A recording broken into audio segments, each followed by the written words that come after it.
Justamente el pastor está hablando en la administración y yo digo, pero eso es lo que voy a hablar, ¿verdad? Así que siento que hay muchos llamados aquí al ministerio y al liderazgo. ¿Cuántos están aquí que han sentido ese llamado? Levante su mano aquí alguien que diga, bueno, yo sé que me está hablando a mí el Señor. Vamos a ver, yo veo más manos aquí. Levante su mano, no, yo he sentido. El pastor decía, no, si usted es llamado, usted es escogido. Y esa palabra a mí me dio el Señor hace unos días para usted, de verdad. Sabe que vengo de una iglesia, venimos como a 2 horas de camino y quiero, contarle a usted. El pastor decía, ustedes vienen de cerca, nosotros venimos como a 2 horas, ¿no? Cuando está así nevando, 2 horas y media, y de regreso como 3 o 4, cuando hay mucho tráfico, ¿verdad? Pero es muy bonito hacer la obra del Señor. Quiero comunicarles, el Señor está obrando allá en lo lejos. La ciudad de Danbury, se me ha hecho lejos a veces por el tráfico, pero el Señor nos ha entregado otra ciudad, ¿verdad? Ya anoche estaba viendo, teníamos grupos de 3 ciudades diferentes, aleluya. Entonces yo digo, yo no voy a pastorear las 3, así que me imagino que de aquí salen los pastores, hermano, aquí están. ¿Cuántos dicen amén? Acuérdense de la zarandeada nada más, ¿verdad? Pero no pasa nada. De eso es lo que lo quiero. No pasa nada, hermano. Es bueno pasar por ahí. Es bueno pasar por ahí. Después uno dice que es bueno. Al principio se siente duro, hermano. Pero vale la pena. Entonces, mire, vamos a ir a la palabra.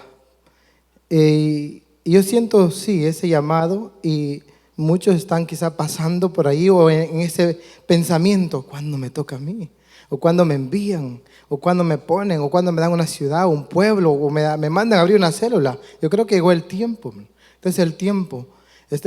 Dice la Biblia que cuando Saúl, usted sabe, el rey Saúl falló y no hizo como Dios le mandó, Dios le habló a Samuel y le dijo, vete a la ciudad de Belén, a casa de Isaí, y me vas a ungir a un rey, ¿verdad? Y entonces yo sentaba ahí orando, dije, el Señor le habló el pastor Byron, le he dicho, vete y úngeme a Roberto, a quién más está aquí que diga su nombre, a Javier, a Randy, no sé, los nombres que conozco, a alguien más que diga yo, vete y unge, el Señor está mandando a ungir, hermano, porque este es el tiempo de la extensión, este es tiempo de la multiplicación. ¿Cuántos dicen amén, hermano? Yo he creído, de verdad, yo creo que este es el tiempo, ¿verdad? Hace el jueves, el viernes fuimos a abrir una célula a ese pueblo que le digo. Era primera vez que abríamos esa célula y ya teníamos como 12 o 15 personas ahí, ¿verdad? Y la señora encantada, gracias por venir a abrir mi casa para una célula. O sea, fue lindo, ¿verdad? Yo dije, como tenemos esa palabra, todo lugar que pisare la planta de nuestros pies, ¿qué dice? Será nuestro. O es nuestra, amén. Así que, ¿dónde están? Aquí están todos los llamados, hermano, amén. Así que dice la Biblia, ¿verdad? Que David pues es ungido y lo llenan de aceite y David sale y la historia de David, usted sabe, se convierte en un mata gigante, va y mata a Goliat, hermano, jovencito, porque como ya había sido ungido, ¿verdad? Entonces él va y mató a Goliat. Y él está fuerte, David está con todas las ganas, está lleno y lo mandan traer al palacio. En el palacio dice que el rey Saúl con el tiempo le agarran celos. Y en vez de enseñarlo, lo quiere matar, hermano. Pero en ese proceso que lo quiere matar, ahora nosotros entendemos, es parte del proceso. Y David tiene que salir corriendo, dice, David sale corriendo y huyendo y anda huyendo por los pueblos, por las ciudades, porque el rey lo quiere matar, Saúl lo quiere matar. Pero en esa etapa David anda, hermano, anda en un proceso. Porque yo así aprendí, el pastor un día me dijo, no hay el reinado sin proceso, hermano. No hay esas multitudes que Pedro ganó sin la zarandeada que pasó, ¿verdad? Tenemos que pasar un proceso. Y quiero hablarles del proceso que pasan los llamados. Amén. Así que vamos a la Biblia. Primera de Samuel, capítulo 22, del 1 al 5. Yo le voy a dar lo que el Señor me dio a mí. Fue un texto, pero quiero leerle los 5 versos, a ver si me ayudan ahí. Amén, ¿lo tienen? Yéndose luego David de allí Y esa palabra ahí es porque David venía de una ciudad donde tuvo que hacerse loco. Dice que hasta babeaba, dice, para salvar su vida. ¿Por qué? Porque lo querían matar. Pasando este proceso viene y dice, yéndose luego David de ahí, huyó a la cueva de Adulam. Y cuando sus hermanos y toda la casa de su padre lo supieron, vinieron ahí a él. Y se juntaron, a ver si lea conmigo esta palabra, mire. Y se juntaron con él todos los afligidos y todo el que estaba endeudado y todos los que se hallaban en amargura de espíritu, y fue hecho jefe de ellos. ¿Y cómo dice? Y tuvo consigo como 400 hombres. Y se fue de ahí David de ahí a Mizpa de Moab, y dijo al rey de Moab: yo te ruego que mi padre y mi madre estén con vosotros. Mira esta palabra, otra palabra que a mí me llama la atención: hasta que sepa lo que Dios hará de mí. Porque David sabía que él había sido llamado para algo, ¿verdad? Entonces él estaba esperando y dijo: bueno, Señor, a ver, ¿qué es lo que va a hacer conmigo? Porque algo va a hacer. Porque cuando usted está pasando un proceso, usted no diga: pobre de mí, ay, qué pena conmigo. No diga: ¿qué va a hacer Dios conmigo? ¿A dónde me va a llevar Dios? ¿O qué dones me va a dar? ¿Por qué me está pasando por este proceso, verdad? Y luego dice el siguiente verso: los trajo pues a la presencia del rey de Moab, y habitaron con él todo el tiempo que David estuvo en el lugar fuerte. Siguiente. Pero el profeta Gad dijo a David: no te estés en este lugar fuerte, anda y vete a tierra de Judá. Y David se fue y vino al bosque de Aret. Ahí nomás. Y quiero orar. Oramos. Señor, te presentamos, Padre Santo, esta palabra. Bendito Dios, te pido que abra los corazones, Señor, como abriste el corazón de Lidia cuando Pablo predicaba. Señor, que los corazones sean abiertos, Padre Santo, y tu palabra caiga en buena tierra y dé su fruto al 100%. Amén. Cuando dice amén. Entonces, hermano, David está pasando un proceso grande. Usted sabe, ¿no? Duro, le está yendo fuerte. Dice que, ¿por qué fue que su familia llega a la cueva? ¿Por qué? Porque cuando querían matar a una persona, si no encontraban a esa persona, mataban a todo el que encontraran, a la familia, hasta acabar con todo. Entonces, David dice que le llegó su familia, no para fortalecerlos, sino para esconderse, porque los iban a matar, ¿verdad? Entonces, es muy importante. Y yo leyendo este pasaje, usted sabe que la Biblia no nos da mucha luz, solo dice una cosa y pasa la otra. Pero esas cuevas, hermano, dice que las hacían, ¿verdad?, para protegerse cuando los seguían o alguien quería hacer algo o los querían matar. Pero está bien que se meta una persona, ¿verdad? Pero se metió la familia y luego se meten 400 más en una cueva. Y yo quiero pensar que David en ese momento de prueba, él se metió ahí, no porque estaba bien.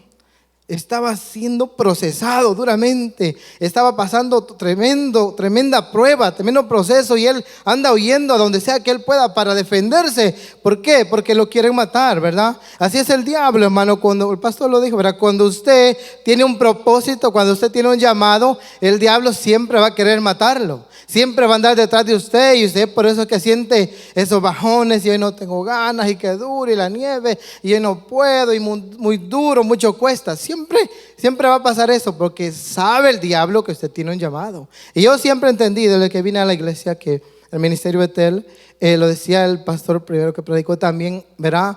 Que somos una iglesia que entendemos que tenemos un llamado a ser discípulos, ¿verdad? Un llamado a ser discípulos, no creyentes. Los creyentes se quedan ahí donde las cosas están suaves. Los discípulos están aquí donde sabe que hay que trabajar, ¿verdad? Donde hay un proceso. Así que, hermano, el diablo sabía eso. Y entonces David anda corriendo. Y yo me imagino, mire, llegó David y se mete a la cueva para defenderse. Y en eso él está orando a Dios.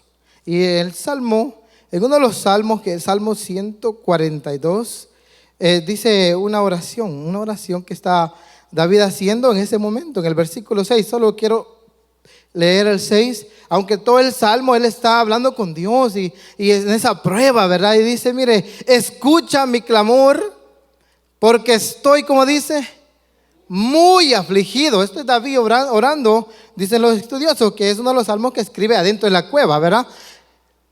Líbrame de los que me persiguen, porque mire cómo estaba, son más fuertes que yo. O sea, ¿qué proceso está pasando? Oiga, este no es cualquiera, este es el que mató al gigante, aquel que dijo, te voy a vencer y te voy a cortar la cabeza. Pero hay un momento donde está pasando por ahí, ¿verdad? Entonces, como Dios sabe todas las cosas, le manda un grupo de ayudantes. ¿Usted ve cuántos ayudantes le mandó? Como 400 ayudantes, ¿verdad? Y dice que era lo peor, lo que ya no valía nada afuera. Llegaron, vamos otra vez, se me lleva allá a donde empezamos, al Salmo, perdón, 1 Samuel 22. Y en el verso 2 dice, ¿verdad? El verso 2, y se juntaron con él todos los valientes. Mire, hermano, mire, es que Dios es a veces como, no sé, cómo entenderlo, porque David está pidiendo ayuda y le llega a un grupo de que necesitan ayuda. En vez de llegarle ayuda, le llega gente que tiene que ayudar. Y David está pidiendo ayuda. Entonces, hermano, es interesante cómo Dios obra. A veces la gente dice, Señor, ayúdame, dame fuerza, dame ánimo, no sé, está pidiendo algo y le llega a alguien que necesita más que usted. ¿Para qué? ¿Por qué lo hace Dios así? ¿Por qué Dios trabaja así, verdad? Está formando, hermano. Está formando, está procesando. David entra a la cueva de Adulam. Y esto es lo que yo escucho cuando estaba yo pidiendo al Señor una palabra. ¿Qué hablo? ¿De qué hablo? Bueno, me viene la palabra Adulam. Y entonces vamos a la Biblia y encuentro aquí Adulam. En otras partes también está, pero aquí me lleva. Y dice que significa un lugar de refugio. 2, dice que es un lugar de retiro. Y 3, lugar donde Dios dice que toma el control, donde ya uno se venció. Y eso veo a David ya vencido, diciendo, ya no puedo más. Oh Dios mío, me hiciste matar gigante, pero ahora ¿qué hago? Ahora ya no puedo, me quieren matar, ando corriendo. Mire, el hecho de que David tiene que hacerse hasta un loco, dice que babiaba para defender su vida, nos da a enseñar que el hombre estaba, ¿cómo se dice? Aterrorizado, porque lo querían matar. Entonces se mete a la cueva. Y en ese proceso, hermano, algo que me tocó el corazón. Yo voy a caminar aquí un poquito, que no puedo pasar aquí ¿cómo se dice? Los actores. Pero voy a intentar hacerme un afligido, hermano. Y llegan, no, ¿cómo haría un afligido? No hay aquí, ¿verdad? Y llegan, dice, apenas. Y David está, Señor, ayúdame. Y llegan, ayúdeme, si necesito. Usted es como, mire, es como que usted no tiene ni para comer. Y llegan y le piden $1 a usted. Y usted dice, sí, yo necesito. Yo a veces le he enseñado, un día pasa uno, me dice, dame $1. Me dice, mire mi cartera, usted tiene más que yo. Le digo, yo le enseño, no tengo nada. ¿Verdad? A veces que uno pasa ese momento, ¿no? Y llegan los afligidos y David, ayúdame, Señor. Y llegan los primeros afligidos. ¿Qué necesitas? Que no aguanto más con mi vida. Bueno, dice David, Señor, gracias por la ayuda. Y llega el otro, el que estaba endeudado, pidiéndole a David, ¿será que no tienes algo para comer? Y David sin nada en la cueva, hermano. Vamos a ver qué te doy. Ya David creo que está cambiando, wow. Y llega el otro, lo peor, los amargados de espíritu, que eso cuesta aguantar, hermano. Imagínense un amargado de espíritu cómo camina, sin visión, sin fe, sin propósito, sin esperanza, sin ganas de vivir, sin deseo de nada. Eso creo que es lo peor, pero un amargado de espíritu, no quiero nada, no sirvo para nada, no hago nada. Hablando así, y David pidiendo ayuda. Es que mire, yo quiero que usted tenga la escena, ¿va? El David pidiendo ayuda, ayúdame, y le llegan estos pobres que están peor que él, hermano. Pero ¿sabe qué me gusta? Alguien dijo que este proceso de estar en la cueva es un discipulado. David le entra gente como en la iglesia. ¿Cómo viene la gente en la iglesia? Sí, ¿verdad? Vienen adoloridos, golpeados, vienen hechos muchos problemas y vienen a la iglesia, van a un encuentro y los metemos al discipulado. Y ahí estamos nosotros enseñando. Yo no sé cómo David estaba con 400 personas y otro grupo y su familia y todos enseñando. David se le olvidó, hermano, que lo querían matar. A David se le olvidó que estaba desesperado. A David se le olvida todo. Cuando ve la necesidad de la gente dice, no puede ser. Esta pobre gente viene a mí y yo tengo que ser fuerte. ¿Verdad? Y se hace el fuerte y empieza a enseñar y a enseñar. Y en ese proceso, hermano, en ese proceso, a mí me gusta, no sé cuánto tiempo pasó, porque solo dice que entraron afligidos y salieron de otra manera. Pero no sabemos cuánto tiempo estamos pasando por ahí, ¿verdad? Mire, en la Biblia hay muchos ejemplos de esos procesos duros, hermano. Duros. David sabemos que fueron muchos años de proceso, muchos años. Yo me acuerdo cuando venía con el pastor a pedir consejo y la gente, verá, sabe, yo lo he molestado mucho, ¿verdad? Porque yo siempre pasando por esos procesos y vengo a pedirle consejo. ¿Qué hago? ¿Qué hago? Él me consolaba y me decía, tranquilo, que entre más proceso, mejor es. Y yo quería que me dijera, no hombre, ya pasaste, hoy pasaste, ya no hay proceso, estás libre, dale. No, me decía, entre más proceso, mejor es el llamado. Algo grande trae Dios, hermano. Así que yo sé que usted anhela. ¿Cuántos anhelan servir a Dios? Pero servir a Dios con todo. Anhelan ver a ser como David, un conquistador, un guerrero, un valiente, un llamado que no se raja, claro. Pero hay que pasar por ahí. Hay que pasar por esos procesos. Mire, la gente a veces pasamos aflicciones y todos pasamos aflicciones. Pero tenemos esa palabra. Jesús le dijo a sus discípulos, yo les he dicho que tendrán aflicciones.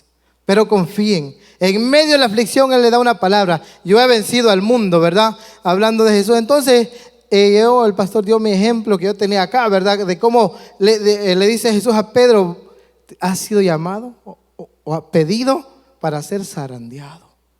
¿Verdad? Pero no te preocupes, yo ya oré.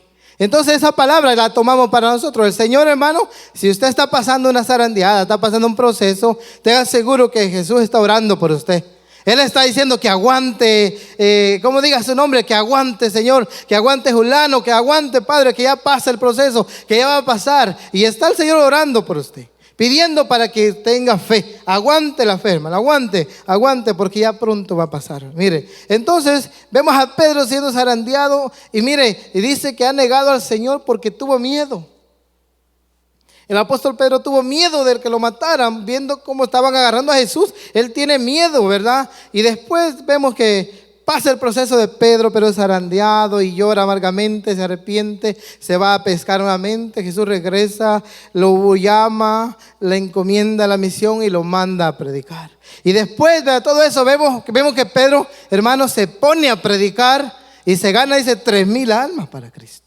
Y después otra vez predicando otra vez y le dicen, te vamos a meter preso, te vamos a matar. Y Pedro dice, no me importa. No me importa que me mate, que me quiten la vida, pase lo que pase, yo voy a servir a Dios. Él dice, como dijo, es mejor obedecer a Dios antes que a los hombres. Pero hoy ya no le tiene miedo a los hombres. Al principio le tenía miedo para que lo maten, después ya no tiene miedo. O sea, mire, ¿valió la pena o no valió la pena el proceso de Pedro? ¿Valió la pena que camine y la sombra sana o no valió la pena? ¿Cuántos quisieran predicar? Yo quisiera predicar, ganarme 3,000 almas de un solo, hermano. Pero el proceso, esa zarandeada no la quiero, ¿verdad? Pero es parte del paquete. ¿O cuántos quieren? Dígame que cuántos anhelan una buena zarandeada. Que diga yo, santo Dios, valiente, hermano. Es bárbaro, usted dice. Me llega, porque no es fácil, no es fácil. Entonces, después de un gran proceso, ¿verdad? De una buena zarandeada, después de tantos golpes en la vida, vemos a Pedro, hermano, valiente. Porque eso es lo que hace un proceso. Eso es lo que hace cuando el Señor, hermano, nos procesa. Nos hace valientes, nos hace fuertes. Mire, cuando pasa usted procesos económicos que no hay que comer, ¿qué pasa? Depende de Dios. Ni modo, Señor, no tengo. Tú me vas a dar. O sea, vale la pena ese proceso. Pierde su trabajo, no llora. Señor, me vas a dar otro trabajo mejor.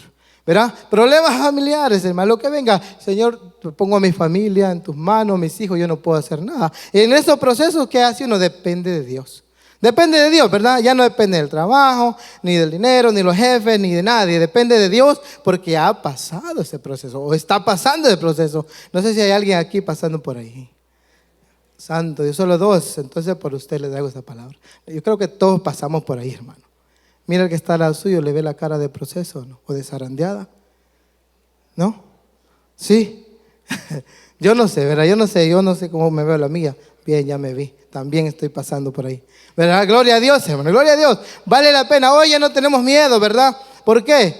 Porque sabemos, hermano, que en medio del proceso, uno de los significados de meterse en la cueva era dependencia de Dios. refugio, en retiro. O sea que David, como él se va a defender, pero ahí no sabía que ahí estaba Dios en ese proceso, ¿verdad? O sea, estar metido en la cueva no siempre es malo. Estar pasando cosas difíciles no siempre es malo. El cristiano, el que tiene un llamado, entiende hoy en día que no es malo, ¿verdad? No es malo, hermano. Por eso un día nos dijo una hermana ahí que no quiso ir al encuentro porque tiene trabajo, ¿no? Y ya esta semana lo perdió. Entonces estábamos visitando y dije, gloria a Dios, hoy no se niega porque ya perdió el trabajo. Y ella se pone triste, que estoy afligida. No, le digo, gloria a Dios, Dios quiere que se encuentre con él. Por eso perdió el trabajo, si no, no va, ¿verdad? Entonces que no le acontezca eso, hermano, no ponga excusa el trabajo porque si no se lo quitan, ¿verdad? Dígame, no hay amenes, no hay amenes. Mire, Dios tiene el control siempre. Entonces vemos, ¿verdad? Vemos cómo esta gente llegó a acompañar a David en su proceso. Esta gente endeudada, personas que están con ansiedad, con depresiones, desesperanza, personas que no tienen quien por ello llegan a ayudarle a David. Luego también los amargados espiritualmente, como ya dijimos, ¿verdad? Una persona que ha perdido su propósito, ha perdido la visión, no tiene para dónde ver, no tiene fe. Y los otros, ¿verdad? Aquellos afligidos. O sea, toda esta gente llega al proceso, se mete junto con David. Y me gusta la palabra porque, mire, hermano, ahora sí voy a ver si puedo hacer eso, ¿verdad? A ver si puedo hacerlo. Dice la Biblia que entraron. ¿Cómo entraron? Es que no puedo hacerlo, amargado. ¿Cómo ando amargado? Ay, ya no puedo más, no sé qué hacer, así, ¿verdad? Y dice la Biblia, vamos al texto, ¿qué dice el siguiente texto? Perdón, hermano, que está abajo, no sé si le vuelvo loco ahí abajo, ¿verdad? Pero me está siguiendo, ¿verdad? No sé si me está siguiendo. Y en el versículo 2 nuevamente. El versículo 12, hermano. Y se juntaron con él todos los afligidos y todos los que estaban endeudados y todos los que se hallaban en amargura de espíritu. ¿Y qué dice? Y fue hecho jefe de ellos y tuvo consigo como 400 hombres, hermano. Y se hizo jefe de ellos, 400 hombres. Ya no eran amargados, mira, entraron afligidos y salieron. ¿Cómo salieron? Como guerreros, ¿verdad? Wow, hechos y derechos. Dice, de ahí salieron los 30 matagigantes y los 3 que fueron a traerle el agua a David. ¿De dónde? De ese proceso, ¿verdad? Pero entonces valió la pena pasar por ahí.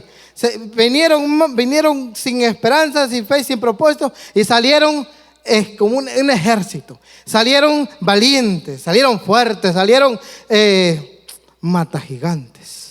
¿Cuántos matagigantes aquí, hermano? Salieron matagigantes. Es necesario pasar el proceso, hermano. No se niegue. Cuando Dios lo pase por ahí, diga, gloria a Dios.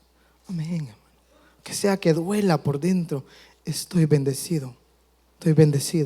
No tengo un trabajo. Mejor aún. Y pago mi renta. Y sin trabajo. Imagínense. Gloria a Dios, hermano. Entonces, entraron afligidos y salieron. Y se me perdió el texto. Ahora sí, dice. Y se juntaron ya el siguiente.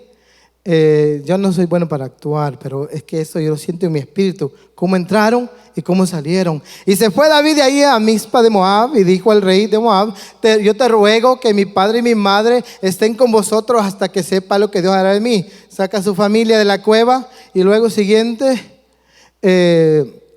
dice, y los trajo pues a la presencia del rey de Moab y habitaron con él todo el tiempo que David estuvo. Ahora mire, ¿cómo se llama la cueva hoy en día? Mire.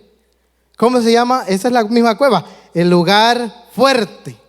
Ya no era un momento duro, difícil. Hoy esa cueva se convirtió en un cuartel general para formar ejército, ¿verdad? Mire, el lugar fuerte. Después que están siendo formados y enseñados. Y David está formando en el mismo tiempo que él está siendo formado. También está formando en el mismo proceso a veces que nosotros pasamos. Ayudamos a otros a pasar el proceso, ¿verdad? Y sigue el siguiente, dice... dice, pero el profeta Gad dijo a David, mire, note esta palabra otra vez, no te estés en este lugar fuerte, anda y vete a tierra de Judá. Y David se fue y vino al bosque de Aret. Busqué un poco de información del bosque de Aret, no encontré muy poco, pero el significado es que es un lugar abierto, ¿verdad? Un lugar libre. Entonces dice, anda y vete a tierra de Judá. O sea, ya es tiempo. cuando pasa el proceso, ya está bien fuerte, ya están discipulados, ¿qué les dice? Ya es tiempo, salgan. Había que salir. Y lo primero, hermano, que es cuando salen, ¿verdad? Del lugar fuerte, dice, vete a tierra de Judá. Y todos sabemos, ¿verdad?, que Judá significa alabanza. Entonces, quiere decir, ¿verdad?, que ellos entraron amargados, afligidos, y salieron guerreros, conquistadores y alabando a Dios. Después del proceso, por eso yo siempre digo a la gente, hermano, hay que alabar a Dios en todo tiempo. Pero cuando salimos del proceso, miren, mucho más. Vete a tierra de Judá. Y le dice, y David se fue y vino al bosque de Aret. Vete a tierra de Judá. O sea, es tiempo de salir. Ya empieza a alabar a Dios, ya ha sido formado. Y vete al bosque de Aret, o sea, un lugar abierto a conquistar. Eso es lo que Dios me dio a mí. Es tiempo, después del discipulado, después del proceso, después de pasar todo ese tiempo duro, difícil, salieron alabando a Dios a conquistar. Y David va adelante con los 400 guerreros matagigantes. Imagínese usted, ¿cómo haría con 400 gigantes ahí, matagigantes? Imagínese. ¿Cómo haría usted si ya no camina solo, afligido, si no andan 400 hombres que le cubren la espalda, hermano? 400 personas que le cubren, no, mire, no lo dejan que lo toquen. Y decían, hay que cuidar a la lámpara, decían más adelante, ¿verdad? La lámpara de Israel, decían por David. Esta gente que entró afligida, entonces, ¿qué es lo que hace el proceso? Nos convierte, mire, en discípulos, como decía el pastor temprano, mire, nos convierte en discípulos, en gente que alaba y adora a Dios y conquistadores. Aleluya. Entonces el proceso valió la pena, no valió la pena. Entraron tristes, amargados y regresaron con la espada y listos a conquistar. Y yo estoy hablando aquí una iglesia que sabe de conquista, hermano. Amén. Una iglesia que no tiene miedo. Así que allá los esperamos, si usted quiere, el pastor. Allá hay espacio para trabajar y conquistar. Amén. Así que, hermano, ¿vale la pena? ¿Valió la pena o no valió la pena? Amén. Dele fuerte el aplauso a Cristo. Vale la pena pasar por ahí. Yo le animo a que no se desanime y cuando usted esté pasando por ahí diga, gloria a Dios. Señor, ¿a dónde voy a ir? ¿Qué va a hacer conmigo? Dijo David, no, hasta que yo sepa lo que Él va a hacer conmigo, porque va a ser grande.